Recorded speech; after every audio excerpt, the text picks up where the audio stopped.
ne me quitte pas.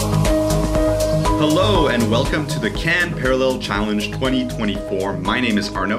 And my name's Matt, and today we'll be discussing Emanuel Parvu's films Mikado and his new film, 3 Miles to the End of the World. Emanuel Parvu is perhaps the most confusing inclusion in this competition lineup this year. While a few other filmmakers here in the lineup are newcomers, like Payal Kapadia or Coralie Farja, they all have some clout backing them up that makes their inclusion make sense. Parvu, however, is coming out of nowhere. He's first and foremost an actor in Romanian films. His projects don't seem all that notable on a world stage, outside of having a bit part in Cristian Mungiu's film Graduation. But he has directed 3 films now, and his sophomore feature premiered at San Sebastian. Now his 3rd film took the jump all the way over Berlin, all the way over Venice, all the way to Cannes competition. And the question I have is how, and what is so special about this new movie that warrants it this very prestigious spot? And seeing as we have not seen any of his films and are completely unfamiliar with Parvu, we decided to watch Mikado.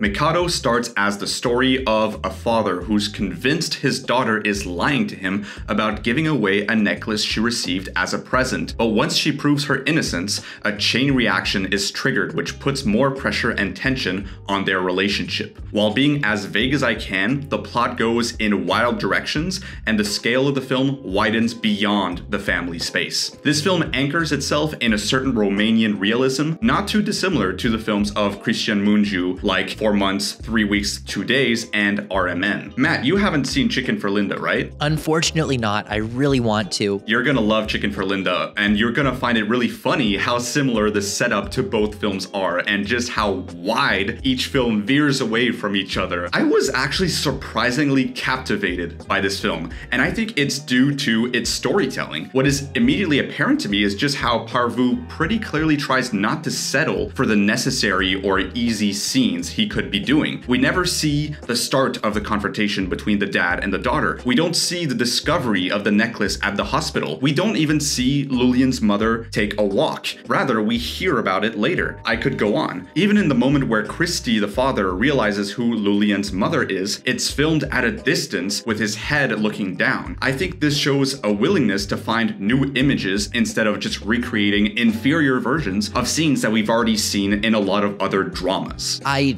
did not find this film to be very interesting. A lot of what you talk about loving is what actually made me dislike the movie. In concept, it's really interesting to omit these larger moments, but when you're just telling us about these moments later anyways, it ends up breaking the golden rule of showing and not telling. Rather than seeing these events unfold, we're constantly being told that they have unfolded, but we just skipped over them, and that creates this very disjointed feeling throughout, like we're constantly skipping over the important details to the other scenes.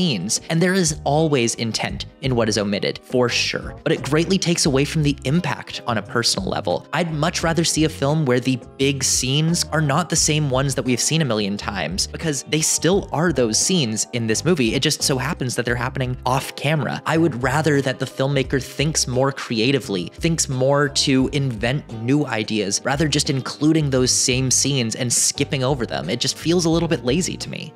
It's unfortunate you feel that way, because I think the genius of this film is in what we're focusing on. The fact that he's omitting some of these scenes makes the more conflict-infused scenes all the more powerful. And you have this really compact, brisk 90-minute film here. I think there's an incredible skill in how the plot evolves and how we gradually lose sight of the initial conflict, and it becomes more and more irrelevant as we go into much more serious issues. I find a pretty deep thematical exploration of patriarchal pride here in this film too. Think of the little scene when Christy complains that there isn't enough space for his car to pass on a road with a truck parked in one of the lanes, and he refuses to move forward even though people in front of him have been able to pass through. It shows that righteousness is always linked to stubbornness, and we see this develop in other ways with the characters of Lulian, for example, who in some ways becomes the new family patriarch about halfway through the film. It feels very much like a Farhadi film in that way. Yeah, definitely at its best, this film is about the stubbornness of men and the inability for men to admit that they are wrong or to back down even when they've been proven wrong. But to that point, I almost found it to be a little bit ridiculous exactly what they're fighting over here. The stakes don't feel realistic to me. The conflict feels like it's built on very flimsy foundation, and the whole thing kind of crumbles just because of that. I found the foundation to be rock solid and very realistic and credible in my mind, but the ending here is very much a love it or hate it ending. I think it's great. I feel like it completely flips the tables all of a sudden, and you're left to wonder what differentiates accidents and motivated harm. I think it goes without saying, I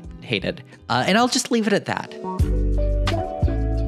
3 Kilometers to the End of the World is described as an emotional coming-of-age drama about a gay teenager growing up in a conservative community who struggles to come out to his family. There has been a ton of buzz about the quality of this film, and it could be our major surprise this year. If it really is that good, I could potentially see this pick up a screenplay prize or something major like the Grand Prix, although I do not think that it will take the Palme d'Or. Yeah, I guess maybe this echoes something along the lines of Close, not in the thematics, but more so on the emotional impact. Based solely on Mikado, this could be a screenplay prize. I'm also happy to see a director completely off my radar suddenly enter the canon through this positioning. This is my favorite part of the Cannes Film Festival, is every year we are introduced to new exciting voices who suddenly enter the canon of important filmmakers, and it seems like Emanuel Parvu is the newest person to enter that canon.